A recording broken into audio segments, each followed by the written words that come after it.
none of them basically have managed to tackle the in-destination products, because the wide size of the providers and the suppliers is a very difficult thing to integrate and to aggregate. And for me, it makes more sense to have an aggregator like Viator for the in-destinations because of the variety of products that can be sold than an OTA to sell a hotel product where the end product is available to the customers. I would make that parallel on my side. So very interesting presentation, thank you. My first question actually linked to your presentation, and then I'll open it up for you guys to ask questions, is particularly on the OTAs. Why don't you think, or why do you think OTAs have not managed to tackle that? Because Expedia has launched their in-destination product 10 years ago already. I don't remember the name of it, but they have not succeeded. And now 60 or 70% of the product of their sales are done around hotel business. Yes, exactly. I think in a certain way it has to do with, well, as everything, priorities. And we live in a world that is composed of so many changes that when you tend to prioritize air and hotel before you actually get to tours and activities. And these segments are changing so rapidly all the time. I guess most of the cases when they are trying to reach the attention for tours and activities in the destination, they go back to basics once again. We try to contradict the fact that probably the basics had never really been explored properly, but that might be the reason why they tend many times to go back and to focus on air and accommodation. A question for you, Daniel. You have showed us your capacity to innovate through mobile, through new devices that you're using. We all know that that's linked to technology, and we know also, by a matter of fact, that hotel companies historically are not very technology driven. So how do you manage to build that? So are you going outside? Do you outsource your IT resources in order to build those technology? How do you do that? You know, I understood from the beginning when I started to work, it was really, and I'm talking about 2010, 2009, and I remember EyeForTravel as well. You know, the conventions, the people, we were pushing the people to hear the word mobile. The people didn't want to hear us. And we told them, you know, it's coming, and you know, but I think that the market changed. The hoteliers and the hotel management companies, the big brands understood that technology is a must. And they understood that because of the OTAs as well. They said, what are we are not doing? And they understood that they are not present in the web spectrum, and they needed to do a change. And I think more and more changes are coming in this specific market, in the hospitality. When we spoke today, I spoke with the Google guy in the morning, and we heard from him that there is a 45% year-on-year growth on hotel queries. Only hotel queries, 45% growth. So here are the people. You know, the hotel understand that, and they need to, and they don't need to. They are getting more and more in technology. But you didn't answer the question, is how do you build your technology? Is it built in-house? Do you have hired 20 or 10 good IT guys to build it? Or do you go to outside existing technology to help you to build this? It's very nice for me to say that we are the first management, you know, travel company having a 360. We build it in-house with the help of one Spain person, one Spain developer that I find in the, you know, using the internet, seeing who is the person that can tell a story in 360 and use the basic technology that everybody can see. If you go to explore GmbH hotels, doesn't matter what device you will have, you will experience my 360 portal. And this is what we were looking for. And regarding the SEO, the AdWords, and all our e-commerce work, I've done tailor-made by our department inside GmbH.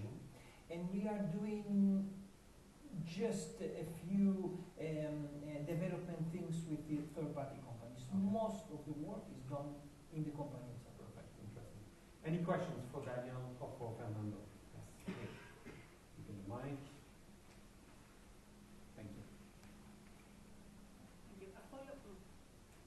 Yeah. A follow-up on what you just said. How big is your team? How many people working in this? I can tell you how small is my team. I think we are 14 people. I think most of them are content person. Content is keywords SEO, but people that write content.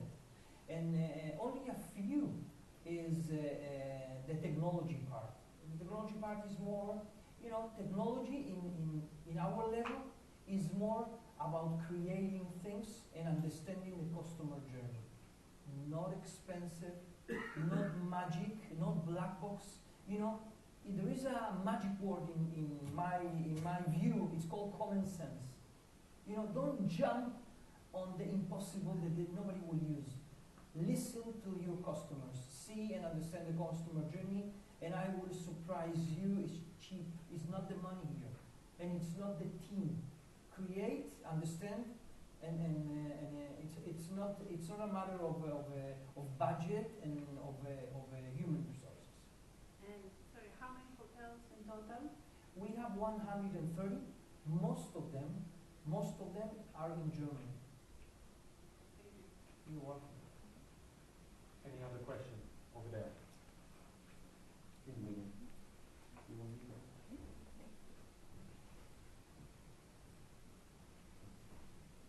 Hello, so it's for Fernando. So how about in-destination services, such as ordering food or finding a trusted babysitter?